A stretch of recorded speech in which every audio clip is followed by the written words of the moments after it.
Hello everyone, welcome back to another ACT Math video. Today we'll be going over probability and statistics, the last major content area on the ACT Math exam. This content area isn't as tested as some of the other bigger ones like algebra and geometry, but it is still very important to know the basics of probability and statistics. So let's go ahead and get started. Starting off with mean, median, and mode. So these are ways that we can kind of understand a data set better, and there are specific ways that we can calculate the mean, median, and mode and what they mean. So let's say we have a data set of, let's say, scores on a test, right? We have, let's say, 84, 86, 90, 94, 98, and 100. Those are our 6 test scores, right, after a particular test. So how do we find the mean, median, and mode? So what does the mean mean? It's basically the average of the values. So basically, you would sum all these numbers together and then divide it by the total number of values in the data set. So in this case, let's say mean, right? That would be 84 plus 86 plus 90 plus 94 plus 98 plus 100. And then since there is 1, 2, 3, 4, 5, 6 values in the data set, you divide that sum by 6 to get your answer. So that's how you do the mean for this data set. How do we do median? Median is basically the middle value of the data set. So basically, it's the value that would be right in between the upper and the lower halves, actually the lower upper halves of the data set. So in this case, we have to find the median. What you want to do is just start with the outermost terms and kind of cancel them out. And you want to keep going until you get to the middle. In this case, we have 2 numbers in the middle. If we had a odd number of values in the data set, let's say we had 90 and then 91 and then 94, we would cancel out 90 and 94. Oops. We would cancel out 90 and 94, and then we would be left with 91. 91, that would be our mean in this case, right? But we'll go back to the original idea of it being 6 data values. So since we have 2 values in the middle, we would take the average or the mean of these 2 values to get our median for this data set. So it'd be 90 plus 94 divided by 2 for a median. Median like this, okay? So in this case, your median would be 92 because that's halfway between 90 and 94. So it's just the halfway point, your middle point of a data set. That would be called the median. And then the mode, I didn't pick a data set with values that repeated, but let's say we had 2 84s, right? Mode is basically the value that repeats the most in a data set. So in this, modified example, we have 2 84s, which is the most amount of times the same term appears, right? There's only 186, 190, 194, 198, and 100.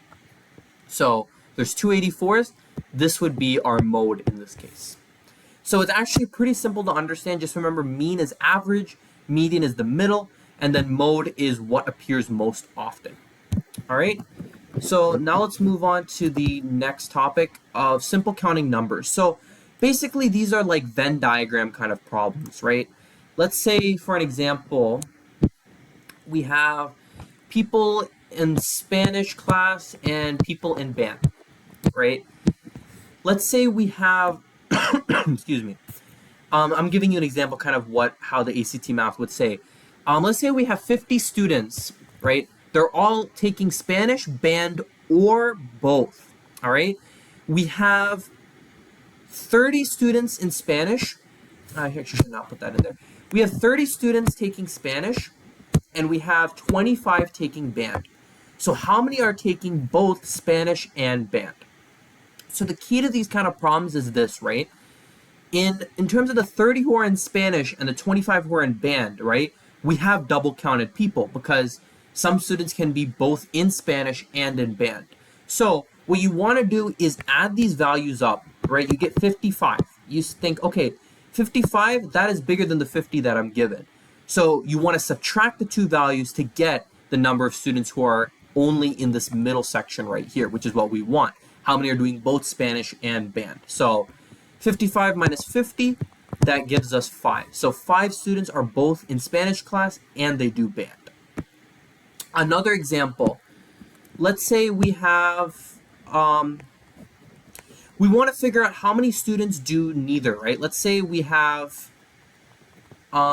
70 students we're dealing with in total, right? So 70 in total for everybody. Excuse me. We have 20 students doing Spanish, 10 students doing band, and then 20 doing both, right? How many students are doing none? Like they're not doing Spanish, band, or both. This case is actually really, really simple. All you got to do is just add these values together. We get 50, and then 50 students, they're either doing Spanish, band, or both. So whoever's doing neither, that's 70 minus 50. You take the total, and you subtract what we calculated with whoever's doing Spanish, band, or both, and you get 20 as your answer. So these ones are pretty simple. Just remember, if you're looking for who is doing both of something, you want to make sure you add who's doing each individually and then subtract from the total to get who is in this middle section who's doing both. All right, let us move on to the next topic of probability problems. So probability, that's another big thing on the ACT. What is probability? It is the likelihood that an event is happening. Remember, probability can be between 0 to 1, inclusive. 0 means there's no chance it's happening. 1 or 100%, sometimes it can be in percent. 100% means it's certain, it's going to happen. So basically, when you're dealing with probability, it's basically in the format of probability equals like our desired event, or desired outcome, I should say, honestly.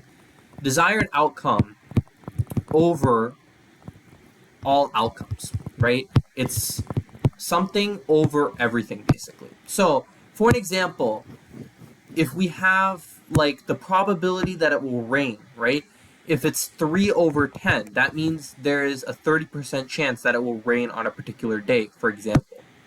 Another one, like a practice ACT example, let's say you have a drawer, right? You have 3 red socks. Yeah, we'll do 3. 2 blue socks and 4 green socks. So basically, on your first reach into your drawer, what is the probability that you pull out a red sock? So what is the desired outcome? We want a red sock. How many red socks are there? 3. So that would be, if we were to do prob, 3 on the top. That's our numerator. That's the desired outcome over all the outcomes. So in this case, all the socks in the drawer. So 3 plus 2 plus 4, that gives us 9. So that's 9 total socks. That would be the denominator because that's all the outcomes for this problem. And you can, simplify this to 1 over 3 by dividing the top and the numerator and denominator by 3. So that's an example. And then there's this idea of combinations. Combinations are basically just a way to figure out all the possible outcomes of a particular problem. So specifically, it will be like, let's say there are 5 different ways to line up students, right? So like this, right? How many different ways can we line them up? So basically, there are 5 ways we can line up students, like to put in the first spot, right? There's 5 students, we can put any of the 5 there. There is, if we're looking for just like unique ways, then let's say one student has already sat down. So now we're only left with 4 possible options for the second seat. And then that student sits down. We're left with 3 for the third seat. That student sits down. Then we're left with 2 for the second to last seat, and then 1 for the last seat. So to do combinations, you're just going to multiply straight through. And in this case, you'll get 120. So there's 120 different ways that you can line up 5 students to sit down in a particular row, for example. So that's the idea behind combinations. We'll get back to kind of more of what this means in a little bit, but that's the idea of combinations. And then finally, one thing I want to touch on is independent and dependent variable problems when it comes to probability. So independent basically means that the probability of one event happening, like it doesn't change no matter how many times you do that particular event. So if you're flipping a coin, the probability of landing a heads is always 1/2. It doesn't change just because an event has happened, right? Dependent variables, though, it does change. Your probability does change depending on how many events happen. Like with the sock example that I mentioned earlier, if you pull out that red socks, right, you have a 1/3 probability of pulling out that red sock. And then let's say you're digging again. So we have now 2 red socks, 2 blue socks, and 4 green socks, right? So now what's the probability of pulling out another red sock? So now we're left with 2 on the numerator and 8 on the denominator because we remove the red sock and we're not replacing it. So that's an example of dependent variable. Like the probability changes depending on how many events that you've done in the past. So that's the basic idea behind probability. Just know you'll get a lot of different like word problems on it, and you just need to be able to identify what is the desired outcome, what do we want, and then what are the total number of outcomes, and if need be, you can, multiply different probabilities. Like let's say, for example, like what is the probability of getting 2 heads in a row?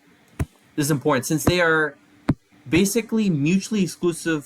Sorry, they're independent events. My bad. They're independent events. So basically, the probability of one flip does not affect the next, right? The probability of getting heads on one flip is going to be 1/2, and the probability of getting one flip on another, the probability of getting a head on another flip would also be 1/2. So to get 2 in a row, we want to multiply these probabilities together to get 1/4. So it's like getting heads and heads. If it's or, that's when you would add probabilities. But if you're talking about and, it's multiplying. And if you have a dependent variable problem, so like let's say your probability of getting the red sock, right? The first time we said it was 1/3, the second time it was 1/4. So what is the probability of drawing 2 red socks in a row? 1/3 times 1/4, which would be 1/12. So that's also very important to know for probability. All right. Data collection methods. So typically on the ACT math section, you might get, you'll be tested for data collection on like an experiment. It's not like a full-length experiment. It's just like, oh, a researcher is doing an experiment, for example. And basically, remember in an experiment, you're having an independent variable what the researcher is manipulating, and then a dependent variable, which is what the researcher is measuring. You don't need to worry too much about like technical details on the ACT math. That's more so for ACT science.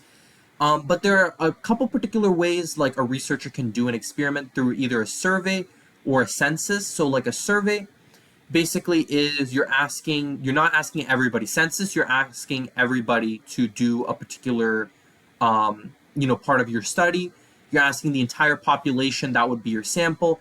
For a survey, you're picking like, let's say every 5th person and they're doing your survey, they're doing your experiment, whatever it is.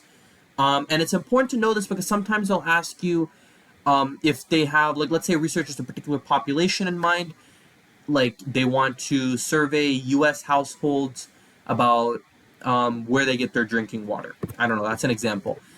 What would be good to do? Would it be good for them to do a survey, or would it be good for them to do a census to figure out?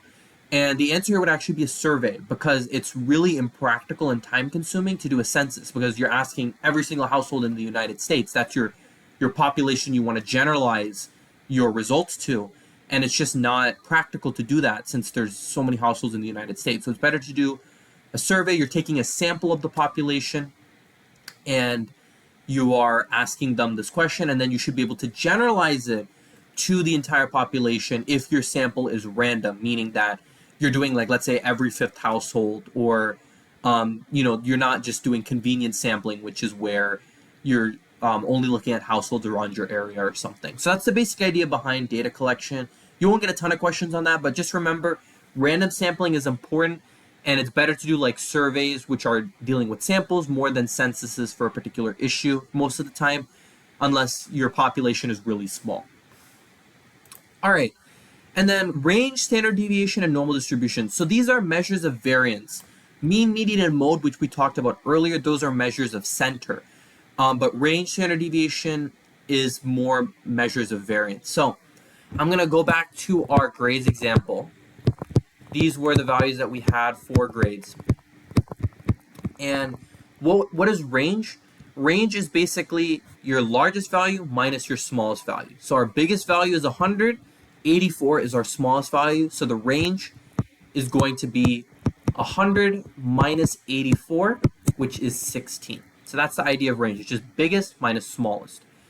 For standard deviation, it's basically the sum, like the square root of the deviances, basically how far each data point is from the mean.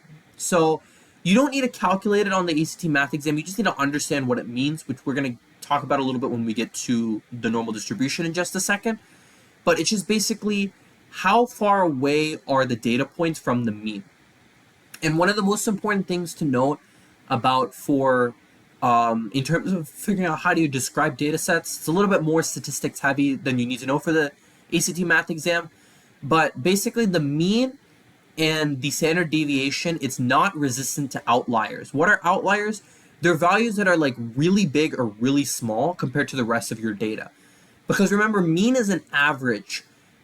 So meaning that you're adding on all the values and you're dividing by the number of data sets. So like, let's say we had, I know it's impractical, but let's say for this grade, let's say someone got a 200, right?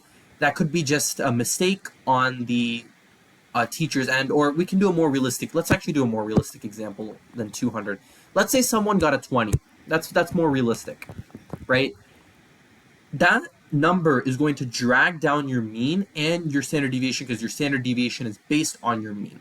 So this is where we get the idea of like resistance, where you need to have, when you're describing a data set, you want to describe it in terms of measures of center, like mean, median, mode, that would be kind of reflective of the data set as a whole. So if you were doing the mean with this new data set, it's not going to be reflective of the scores because this 20 is dragging the mean down. That's where you'd want to use the median, because we said the median of this original data set was 92. With this new value, it's going to be 90, right? You see how it didn't change that much? It's still reflecting the majority of the values in the data set. If you were to do with mean, obviously it'd be dragged down because of the 20 score. So that's basically the idea for like variance and center. And you get to stuff like interquartile range. We're not going to go over that. That's a little bit more statistics heavy. But that's kind of the idea of what you need to know for standard deviation.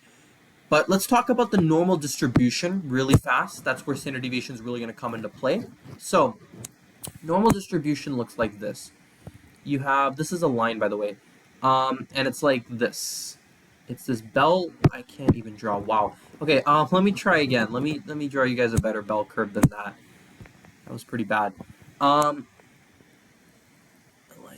this. Okay, that's close enough. So it's this bell-shaped curve. That's basically what a normal distribution is. So in the center here, this is your mean. 0 standard deviations, right? Because we're looking, standard deviation is how far apart the values are from the mean. So if the value is exactly the mean, then it's 0.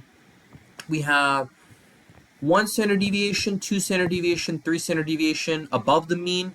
So 0, plus 1, plus 2, plus 3. I'm just going to mark it like that. And then minus 1, 1 standard deviation below the mean, 2 standard deviations below the mean, 3 standard deviations below the mean. So what's important to know is this. Within 1 standard deviation, right, you have 34% of your values here, 34% of your values here. So 68% of your values for a normal distribution is within 1 standard deviation of the mean. And then we'd have like 13.5, 13.5, and then 2.5, 2.5. You don't need to know these percentages for like each side. You just need to know that 68% for 1 standard deviation, then 95% is, I just want to make sure, yes, 95. So 95% is within 2 standard deviations, and then like 99.7% is within 3 standard deviations. So almost all the data for a normal distribution is within 3 standard deviations of the mean. So just remember these values. They might come into handy, but that's typically the extent of what standard deviation is going to be tested on the ACT math. You're not going to know how to, you don't need to know how to calculate standard deviation. You just need to be able to apply it. If they say, oh, this value is 1 standard deviation above the mean, right? What does that mean, right? That means that it's, it's within, in this case, if it's 1 above, it's within this 34%. So it's pretty close to the mean. All right. And then last section that we have to cover is permutations and combinations. So permutations, kind of combinations we were talking about a little bit earlier. Permutations and combinations. So it's about like the different possibilities for a particular problem. With permutation, order matters. With combination, order does not matter. So there are specific formulas to do permutations and combinations. So I'm going to write these formulas out first. Don't worry about them right now. I'm going to explain them in just a second. But this is your permutation formula, and this is your combination formula. And we're going to talk about, so what exactly does this mean, right? So let's say we have 5 different items, and we're wanting to take them like 3 at a time, right? So all the numbers that we have, like the 5 in this case, right? The 5, all the total number of items we have 5. That would be your n. That's all the items that you have is an n. And then how much you're taking from it, that would be your r. So this would be the second value here. So if we have 5 items and we're taking 3 at a time, right? Like 5 choose 3, for example. Like let's say we're using it for here, right? How many different combinations can we pick 3 from the 5? We'd have 5 factorial. Which, by the way, okay, let me stop myself a second. What is a factorial? Factorial is basically you're multiplying, like let's say we have 5 factorial, right? You're multiplying every number from the number you're starting with. You're multiplying, like you're decreasing by 1. You're multiplying every number that comes like sequentially before it in the number, like when you're counting up numbers. That would be when you're multiplying all this together, you get the answer for your factorial. Okay, let me give an example. I know that was a really bad explanation. So let's say we have 5 factorial, right? Basically, we're doing 5 times 4 times 3 times 2 times 1. Remember that seats example I had earlier where there was 5 different seats, right? There's 5 different ways for the first student, right? There's 5 different students that can sit down in the first seat. There's 4 different students that can sit down in the second seat. There's 3 different that can sit in the third, 2 in the second to last one, and 1 in the last one. So how many different combinations of that can we get? We were multiplying it throughout, right? So this is the basis of a factorial, basically. So hopefully that explains it a little bit better than whatever explanation I tried to give up there. But that's what a factorial is. You're just taking the numbers that come like as it decreases sequentially down, like 5, 4, 3, 2, 1. You're stopping at 1, by the way. You're just multiplying those values. So like another example, if we had 6 factorial, right? That's 6 times 5 times 4 times 3 times 2 times 1. If we had 4 factorial, 4 times 3 times 2 times 1, like that. Hopefully that makes sense because that's really important when it comes to doing permutations and combinations. So back to our original example of 5 items, we're choosing 3 at a time. Our r is 3, that's the second value. Our n is 5. So it would be 5 minus 3 factorial. If order matters, you're using this equation up here. So this would be what you would do if you're doing it for a permutation. So we'll solve it as if we're doing a permutation. Order does matter. It'd be 5 factorial over 2 factorial, which you can either like solve it out like 5 factorial on the top and 2 on the bottom, or you can be a little bit smart. We know 5 factorial is 5 times 4 times 3 times 2 times 1, and we know 2 factorial is 2 times 1. Let's just cancel out these. So we're left with just 5 times 4 times 3, which would be 60. Because 5 times 4 is 20, times 3 would be 60. If we are wanting it to be a combination, so order does not matter, then you'd be adding r factorial to the bottom here. So you would have 3 factorial at the bottom here. Yeah, okay. You're adding 3 factorial to the bottom here. So we still have 5 factorial over 2 factorial, but now you're multiplying a 3 factorial on the bottom. So again, you can try to do like I did earlier. You're like expanding out the factorials to see what we can cancel. All right, so we can cancel out this. So we'd be left with 5 times 4, 20 over 2, which would be 10. That's if order doesn't matter. Okay, so for permutations, combinations, please make sure you remember these. I should probably start these actually first before I erase it. Make sure you remember these formulas. It's very important. And it will either tell you in the question permutations or combinations when you're trying to solve, or it will be like the order matters or the order doesn't matter. If the order matters, you're doing a permutation. If it does not matter, you're doing a combination. And remember, your n term, that's basically the total number of things that you have, and your r is how many you're choosing at a time. So just remember that.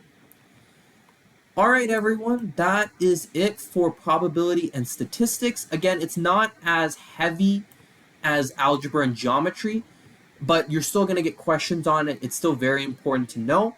I hope you liked this video. Please make sure to like and subscribe. And please let me know if you have any questions at all. I'll be happy to help. Thank you all so much. I will see you guys in the next video.